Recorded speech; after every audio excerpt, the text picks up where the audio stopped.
Bonjour, dans cette courte vidéo, j'aimerais vous présenter rapidement le contenu de la formation Gérer et optimiser la relation avec les étudiants.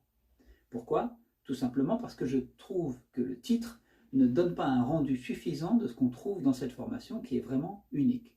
Et ça, c'est pas moi qui le dis, ce sont mes étudiants. Si vous avez l'élan d'enseigner, peut-être si vous enseignez déjà à l'université, c'est qu'il y a très vraisemblablement à l'intérieur de vous un enseignant en puissance. Seulement laissez-moi vous dire que pour réaliser le plein potentiel de cet enseignant et pour lui donner toute sa véritable couleur, eh bien il va falloir sortir de votre zone de confort et surtout vous dégager des mauvaises habitudes dont vous avez eu l'exemple par tous les enseignants que vous avez suivis jusque-là. Ne vous contentez pas de répéter tranquillement ce que vous avez déjà vu, réinventez l'enseignement à la mesure de votre potentiel pour pouvoir briller de votre propre couleur et prendre plaisir à ce que vous faites. Pour faire cela, eh bien, nous allons dans cette formation aller voir ce qui se passe à l'intérieur de cette relation, de cette transaction entre enseignant et enseigné, afin de voir tous les paramètres qui peuvent y être optimisés. Et vous allez voir que vous allez très certainement être surpris, en tout cas c'est ce que me disent toujours à la fin des 2 jours de formation les gens qui ont participé, parce qu'on trouve dans cette formation des contenus qui n'existent nulle part ailleurs, en tout cas qui ne sont pas assemblés de cette façon-là, et surtout qui sont pratico-pratiques, c'est-à-dire qui répondent à des véritables questions concrètes que l'enseignant peut se poser en situation.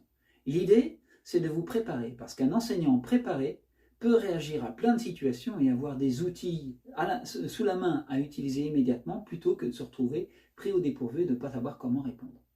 Alors je m'appelle Dominique Proudhon, j'ai été enseignant-chercheur moi-même pendant un temps, j'ai une thèse en biologie moléculaire et cellulaire, mais ça fait longtemps que j'ai quitté la recherche parce que le hasard de la vie a fait qu'à un moment donné j'ai changé de carrière et je me suis retrouvé à me former en tant que médiateur professionnel et ensuite à devenir enseignant, formateur, médiateur. J'interviens principalement dans le domaine des entreprises, j'aide des équipes, parfois universitaires, mais parfois du monde du privé ou associatif. Et mon but, c'est d'aider à optimiser la relation entre les gens et surtout la résolution de problèmes difficiles. Ça, c'est mon métier. Mais quand j'exerce ce métier, je suis appelé à former. Et donc, ce que je vais partager avec vous dans ces 2 jours de formation, c'est à la fois mes constats et mes questionnements d'anciens enseignants-chercheurs, quand j'étais à votre place, avec des étudiants alors que je préparais ma thèse, mais également tous les savoir-faire que j'ai développés depuis, en répondant à mes propres questions pour optimiser la relation d'apprentissage, afin que, 1, les 2 y prennent plaisir, et 2, qu'on ait de meilleurs résultats sur les résultats des étudiants.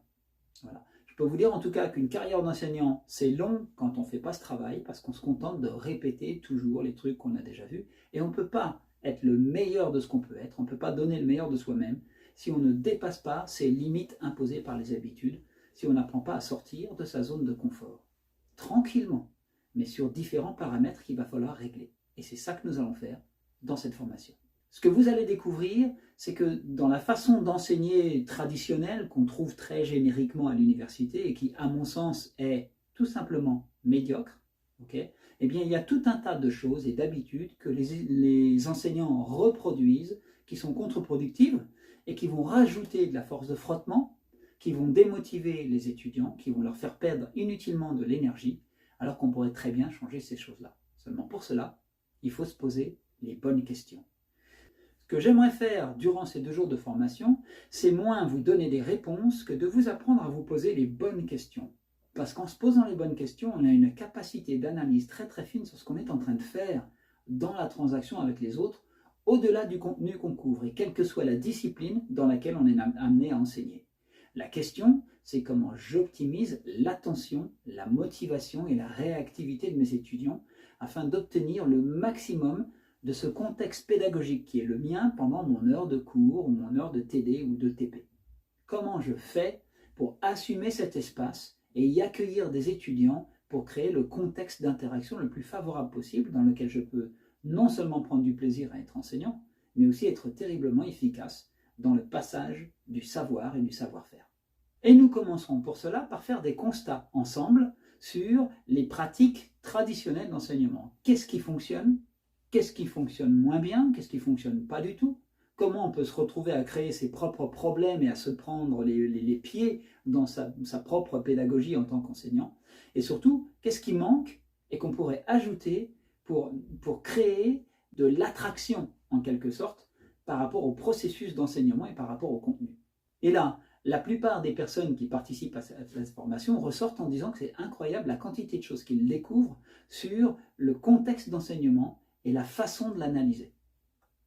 Alors on travaillera principalement à deux niveaux. Premier niveau, le niveau de la pédagogie, c'est-à-dire comment je couvre mon contenu, comment je le présente et comment j'interagis avec les gens pour les faire rentrer dans ce contenu et appréhender ce contenu.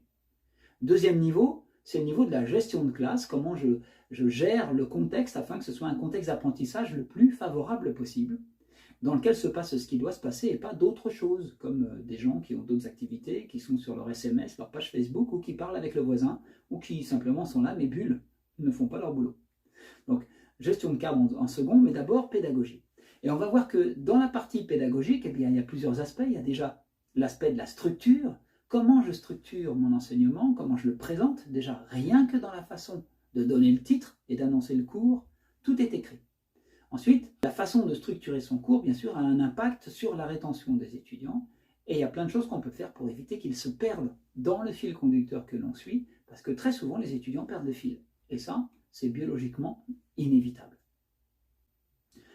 Cet aspect-là va nous permettre d'éliminer déjà un certain nombre de parasites, c'est-à-dire d'attitudes parasites qui font perdre du temps, de l'énergie, de la motivation à nos étudiants et qui, en retour, font perdre de la motivation et de l'élan à l'enseignant que nous sommes.